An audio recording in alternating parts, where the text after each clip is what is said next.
Hey guys, Kevin here. Just got back from picking up my comics, so I just wanted to show you what I got, what I picked up. So it's a pretty big week for DC and not so much Marvel. So I'll just jump right into it. First, I got Teen Titans number 16.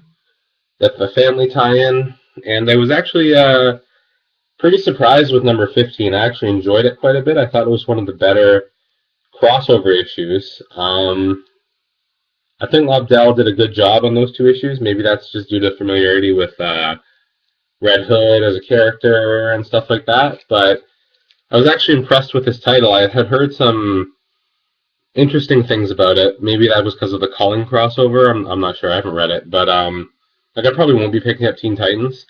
But the two issues that I did get impressed me. So I'm also looking forward to Death of the Family to kind of end. A, I want to see what happens, and B, crossovers are all well and good, but sometimes you can just get too many at once, and it kind of ruin your experience. Because I like certain books for certain reasons, and I was liking the direction of Batgirl before the crossover, and hopefully they pick up right from there because it was a really good book, and I'm worried that you might lose something. Although they did do a very good job of integrating current storylines with Death of the Family in some of the books. So anyway, next I picked up Talon number 4. I've been enjoying this book quite a bit. I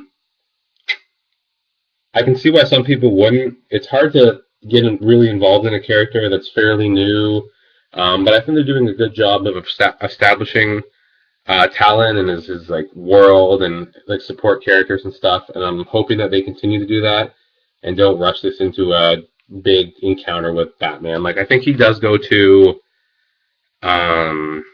Gotham in maybe issue 6. But I'm hoping that's just like a one-issue thing. I don't really want to see Batman dominate this book. So we have that. And then next, the last Bat book we have is Batman and Robin Annual number 1, which I believe spins out of the 0 issue.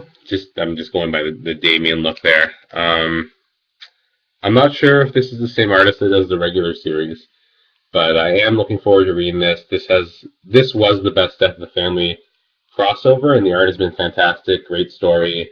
So yeah, I'm excited for this. I'm not usually a fan of annuals if they're just kind of like throwaway stories. So I'm hoping this contributes to development of the DC universe or whatever, even if it's in the past.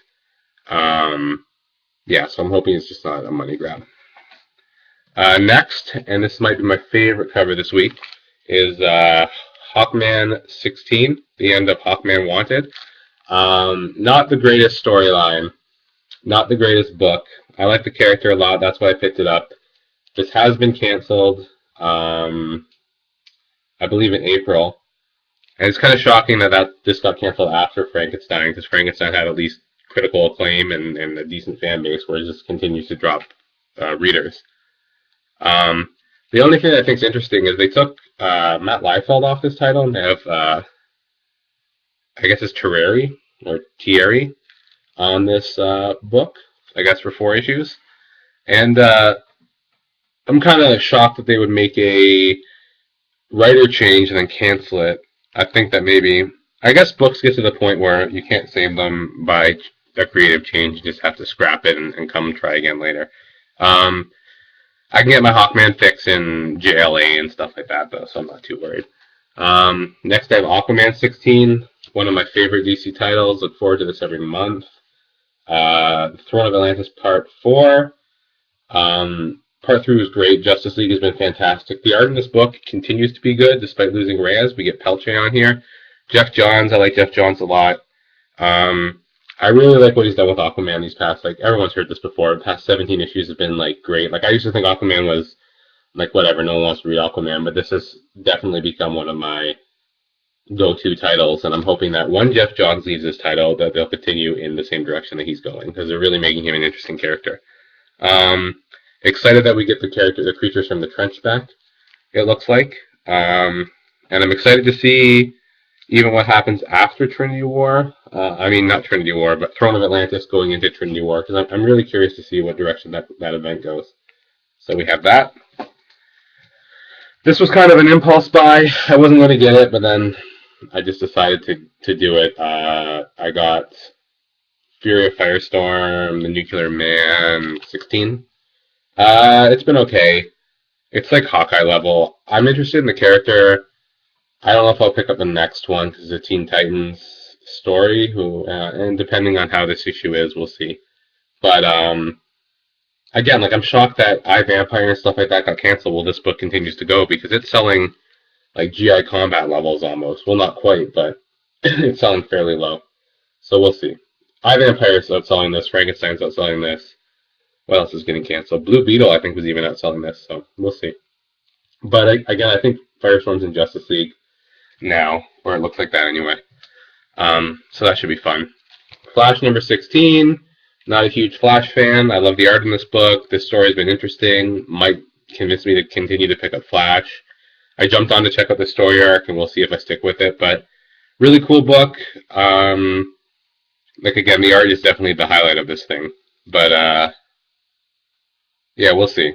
Interesting to see what happens with the whole guerrilla warfare story. Justice League Dark, number 16, one of my favorite books. This whole story has been really interesting. Really big fan of Jeff Lemire. Excited to see his Green Arrow. Excited to check out Animal Man after World. Excited for his Constantine to see what he does. I never read Hellblazer, so I have no bias or anything. I can come to this Constantine with an open slate. Although I've heard very good things about Hellblazer, and I will be checking it out at some point. This story has been really good. Interesting developments with certain members of the team in this land of, I guess, where Magic's banned. So interesting to see where that goes.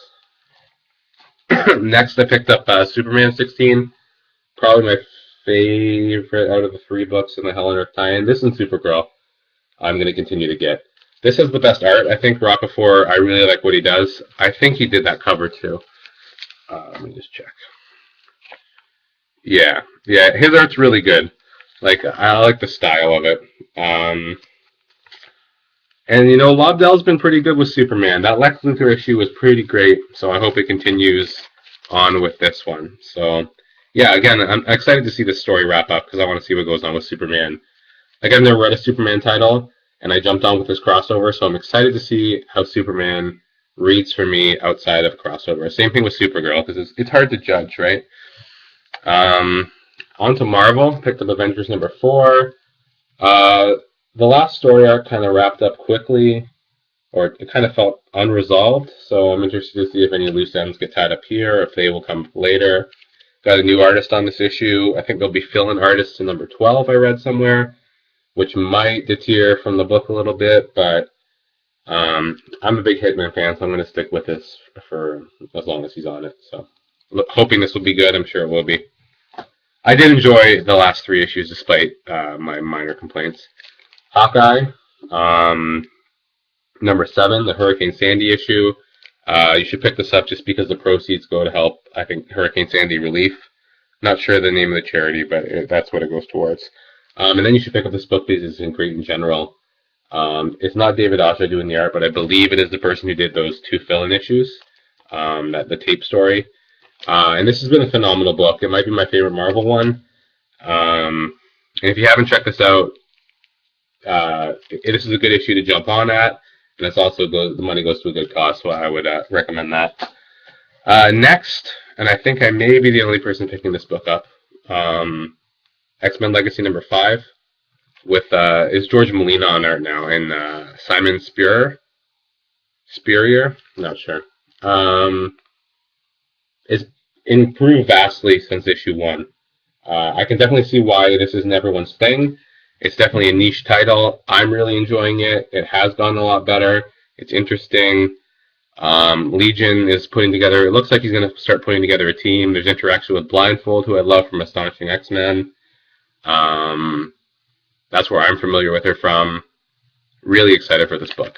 I can't recommend it because it is definitely not for everyone, but I'm really enjoying it. But a book I can recommend is Journey into Mystery. This is 648. If you're a fan of Wonder Woman, pick this up. If you're a fan of Thor, pick this up. It's been really good. This book and Thor have got me really interested in maybe collecting that title. I know I'm collecting Fantastic Four right now, but Thor, and I was watching Warzone Spider's video, and he was showing off some of his Daredevil issues, and yeah, those covers are awesome, especially those Frank Miller ones. So I may have to start collecting some of those after Fantastic Four. So it's either going to be Thor or Daredevil that are my next Marvel runs to go after. But this has been a great book. 2 issues in, really good story. For some reason, I'm not sure why, but all these issues with or these books with female leads have been really good. Like I was into Captain Marvel when it first came out, but I kind of fell off with that. But Wonder Woman, Batwoman, Journey into Mystery. I'm excited for Fearless Defenders. X-Men looks amazing.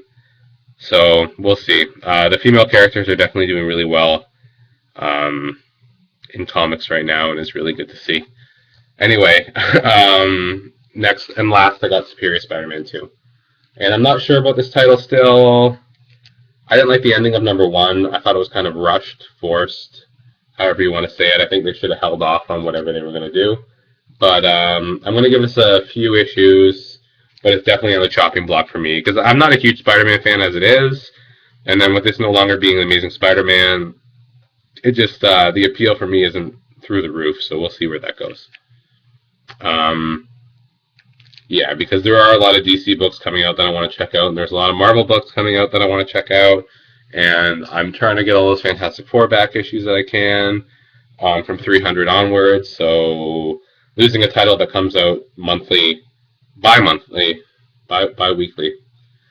that comes out bi-weekly would help me towards getting some other stuff, so we'll see, but looking forward to check that out. So anyway, thank you so much for watching. Really appreciate it. It means a lot. Thank you to everyone who watched and commented on me and Tim's podcast that we do, usually Monday nights. You should check that out if you have a chance. If anyone wants to come on, feel free to ask or whatever. We'd be happy to have anyone. But we appreciate people just watching, leaving comments, giving us the like or whatever. It means a lot. So anyway, I'm going to post Tim's VanPlu444, his link below. You should check him out because he does some pretty good videos. And yeah, just everyone in the community puts up really good stuff, and it's really interesting to see everyone's thoughts, and I really enjoy doing that. When I get home from school on Monday, I have a pretty long day, but I always try and watch at least a few videos to see what people got and whatever, and their thoughts on books that are coming out and stuff. Because usually there's something I forgot was coming out, and I wanted to check it out. Like, for example, I saw some people picked up He-Man. I was considering it, but I've never read He-Man before, and I was getting enough this week, so that was fine. Anyway, I just kind of rambled there, but thank you so much for watching. I appreciate it, and I'll talk to you later. Bye.